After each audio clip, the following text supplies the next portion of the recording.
Bonjour à tous, bonjour à toutes. Alors aujourd'hui, exceptionnellement, nous n'allons pas parler d'épée ni de scrap. Nous allons parler d'une fleur des champs que j'aime beaucoup. C'est l'Achillée millefeuille. Alors je vais vous en montrer les photos, hein, vous inquiétez pas. Mais je la trouve très belle parce que c'est une grande tige avec plein de petites fleurs blanches qui est magnifique. Alors c'est une plante qui dure tout l'été. On l'appelle aussi l'herbe à la coupure, ou elle a plein d'autres noms, hein. Il faut faire attention de ne pas confondre avec la ciguë, hein. Les feuilles ne sont pas les mêmes. Elle tient son nom d'Achille Talon, le héros de la guerre de Troie, qui l'aurait découverte et utilisée pour guérir les blessures de ses soldats.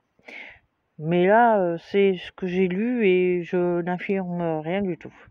Je sais que les chevaliers du Moyen-Âge en avaient toujours avec eux. Ça, je l'ai lu sur un truc d'histoire, hein. Donc, normalement, ça devrait être vrai.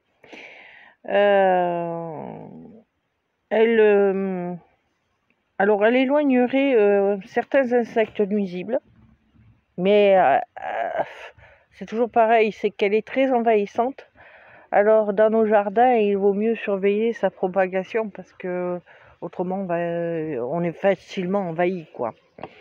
C'est pour ça qu'on la trouve beaucoup dans les champs. Voilà. Ensuite, il y a des paysans, justement, c'est pour ça qu'on la trouve dans les champs, parce qu'il y a des paysans qui reconnaissent que ça a des effets fortifiants pour le bétail. Voilà. Alors, elle peut être, alors je lis là, hein, elle peut être tonifiante, antispasmodique, elle est bien contre les hémorragies. Alors ça, c'est le grand point d'interrogation. Bon, moi, je veux bien, mais bon. Elle peut soigner, entre autres, la fatigue générale, le trouble de la circulation. Ça, je veux bien le croire, parce que, bon, ce qu'il y a, c'est que on en voit aussi en pharmacie, hein, déjà, vous envoyez les graines et tout ça en pharmacie. En se lavant avec, elle pourrait soigner les douleurs rhumatismales et aiderait à la cicatrisation. Voilà. Alors en infusion, c'est 1 à 2 cuillères à café pour 150 ml, hein.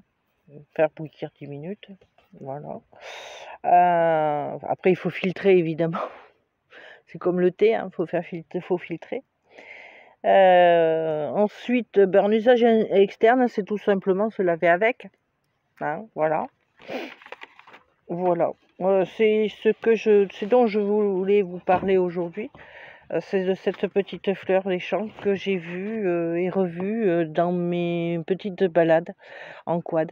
Et je la trouve vraiment très belle. Je vais vous faire un gros bisou. Je vous dis à très bientôt pour une autre vidéo. Puis n'oubliez pas, hein, le petit pouce en l'air, ça fait toujours plaisir.